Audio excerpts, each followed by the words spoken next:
him what you need, what you don't need. He already knows before you ever come to him and ask him. He already knows. He's already fixed it, so you're going to have it.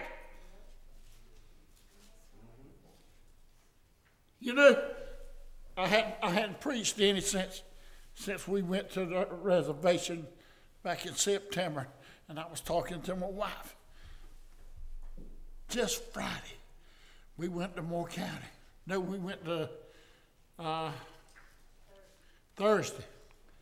It was so snowy and all, I had to go carry. Sister Helen and them called me and wanted me to take them to see Brother Bruce, and I told them I would, but then whenever I hung up the phone, she said, "You can't go carry them. I got to go to Pinehurst. Somebody's got to carry me. How am I going to get there?" But that's about what she said anyway.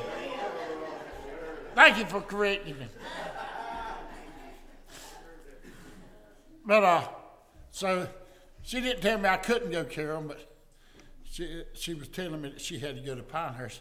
Somebody had to go drive her because she couldn't drive, because they got about 8 inches of snow over there. It was really bad. And so I called Brother Gene back, and I called Sister Helen and them. I told them, I said, I'd love to go carry you, but I can't. I said, my wife's got to go to Pinehurst, and I don't know nobody else I can get to go carry her. I said, I guess I'm going to have to take her, but I'll carry you tomorrow if you want to go tomorrow. But Sister Charlene beat me to the punch. But anyway, we were talking on our way back from Pinehurst. I said, boy, I would love to preach. I said, I ain't preached nothing since September. I said, that's been almost about 4 months now. I said, sure, I can go to Arizona and preach all I want to. Guess what? Thursday night, Preacher Ike called me. Amen. Just that quick. Because I hadn't been asking God. God knows my heart. He knows what we need before we ever ask him. Preacher Ike called me. He said, will you speak for me Sunday? I said, I'd be more than proud to. And all I could do was say, thank you, God, thank you, God, thank you, God. Amen.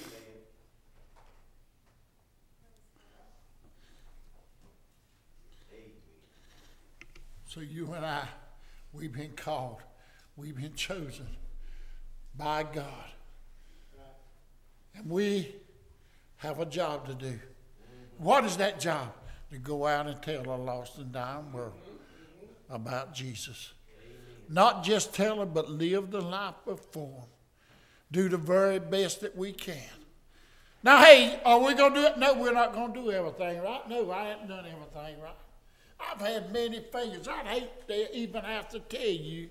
You say, get down out of that pulpit. We don't want to hear another word you have to say if you knew how I have lived. Even since I got saved, the failures and the faults and everything else that I've had. You say, how can you do that? Because I'm worse than Peter. I feel sometimes I feel worse than Paul. And Paul said he felt like he was the least, the chief amongst sinners. And I feel like sometimes I could put him in the shade. That's how I put. But God's grace and God's mercy, he's never let me down. I have failed him in every way, form, and fashion, but he has never let me down. Said, preacher, how can you stand up and let me tell you something? The Bible clearly tells me. It says, confess your faults one to another. I'm telling you to let you know that if God will forgive me, you may not forgive me, but God will forgive me, and he's the one that counts. And if he forgives you, I'm going to forgive you. I'm not going to hold nothing against you. Because I'm trying to get me there. I'm that man in the mirror, Brother Billy. Whenever I stand up before it every morning, you know who I see? I don't see Billy Brunton. Amen. As pretty as he is, I see Roscoe Emmanuel as ugly as he is. All right. But I see God's grace and God's mercy. Amen. And that's worth it all.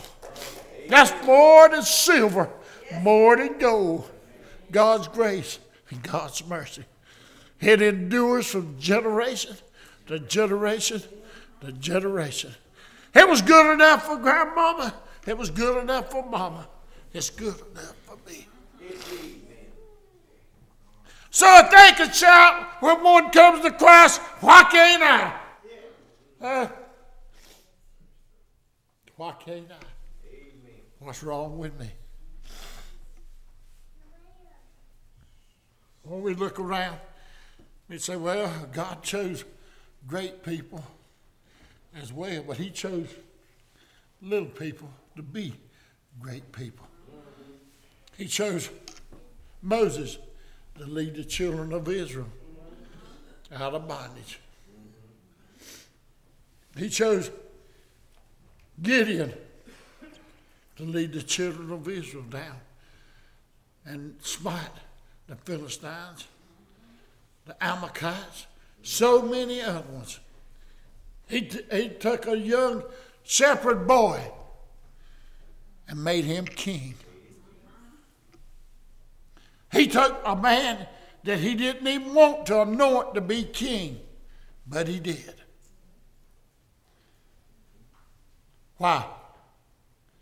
Because God is so gracious and so good and so merciful. But see, we have to look what Moses did. After all that he did and all the miracles he performed before the people, he was still disobedient in one thing. And you know what it done? It caused him not to be able to enter into the promised land. Because God told him when they were in the desert and without water, he told him, he said, you speak to the rock and it'll give water. But the people aggravated him so. And sometimes we'll do that. We'll get to looking at other people and get so aggravated. Why do people do like they do? Why do they be like they be? We try to help them, try to do this, but they still treat us like dirt. They still do all these things, and we can get aggravated. And that's what happened to Moses. And you know what? They wanted water. He said, you want water? I'm going to give you water. And he took his rod and smote the rock. And that kept him out of the promised land.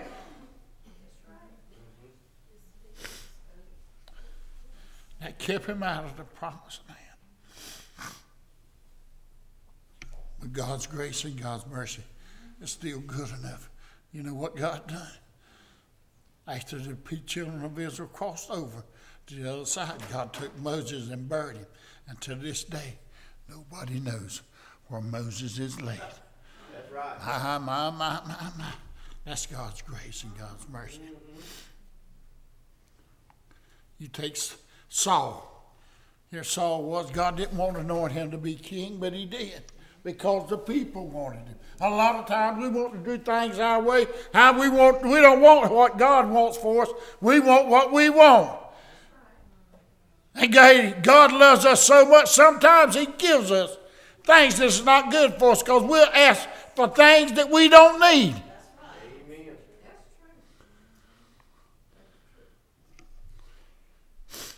Brother Billy, do you need a house with 7,000 square feet in it with 7 bathrooms and 10 bedrooms and nobody to clean it?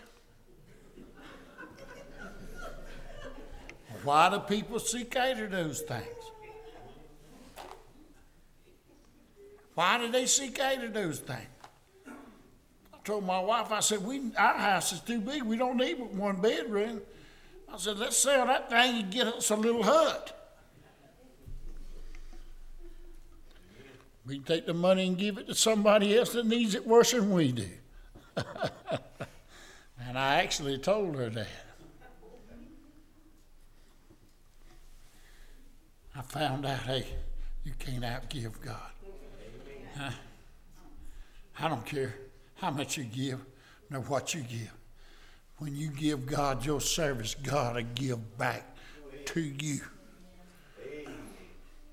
Don't you think what you're trying to give away belongs to you. It belongs to him already. He just wants to see what you're going to do with it. And the more you do with what he gives you, the more he'll give you to do what you need to do. My. Did you hear what I said?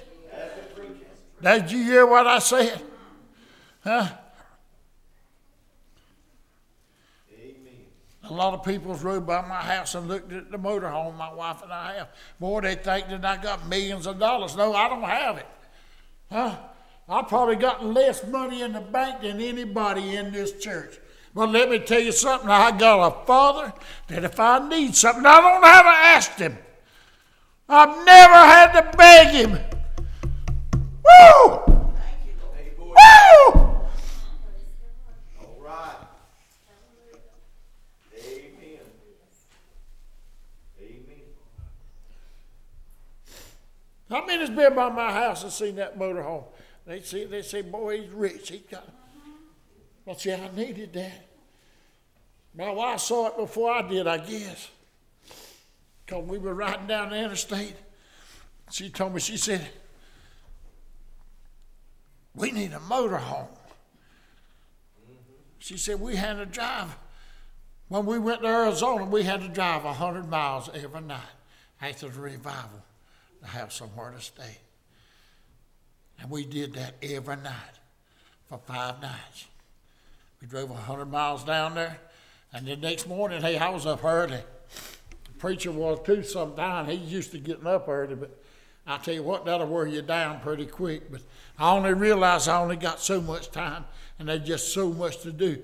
So a lot of times I wouldn't sleep up about 2 hours, and then I'd hit the road again. And I'd be out trying to go and do things for other people that's called me, needed this, needed that. And I'd spend most of the time, because in the afternoon we'd have to leave and be back to the church up there by 4 or 4:30 in the afternoon, because they always cooked for us every day. Before we had church, they cooked. We all had dinner together. It wasn't steak, but it was good. All right. The fellowship. It was good. It was good. And then after church, they had food. If we wanted to eat again, we could eat again. But then if we did, we'd be 1, 2 o'clock getting home or getting back to the motel. So Brother David and him said, boy, I'm so glad God laid it on your heart to come out here and not us. Well, somebody's got to go. Somebody's got to go. How about you? Amen. I'm getting old now. Can't hardly go no more, but hey, as long as I got breath and I'm able, I'm going to go. Amen. My heart, I love it here. This is home. But you know where my heart's at this morning? Go ahead, brother.